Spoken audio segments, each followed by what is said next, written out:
ஒரு காலத்தில் முத்து என்ற சிறுவன் தன் அம்மாவுக்கு பேக்கரியில் உதவி செய்து வந்தான். ஒரு நாள் புஷ்பா என்பவருக்கு 50 கப்கேக்குகளை டெலிவரி செய்யும் முக்கிய வேலை அவனிடம் கொடுக்கப்பட்டது. ஆனால் வழியில் அவன் ஒரு கல்லில் தடுக்கி விழுந்தான். தொம் என்ற சத்தத்துடன் 5 கப்கேக்குகள் கீழே விழுந்து மண்ணில் வீணாகின. முத்து அங்கே தனியாக இருந்தான். நடந்ததை மறைத்துவிடலாம் என்று ஒரு கணம் நினைத்தான்.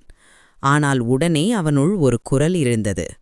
இதுவாக இருந்தாலும் உண்மைதான் பேச வேண்டும் என்று. அதனால் அவன் பதட்டத்துடன் புஷ்பா வீட்டிற்கு சென்று, என்னிடம் 45 கப்கேக்குகள் மட்டுமே உள்ளன, வேண்டுமானால் இன்னும் 5 செய்து கொண்டு வருகிறேன் என்று நடந்ததை உண்மையாக சொன்னான். ஆனால் புஷ்பாவுக்கு கோபம் வரவில்லை.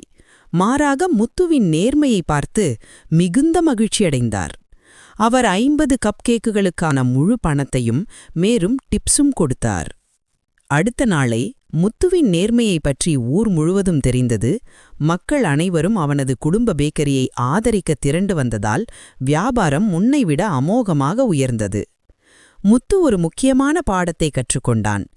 எந்த கஷ்டமான நேரத்திலும் நேர்மையே சிறந்த வழி, அது எப்போதும் நன்மையையே தரும்.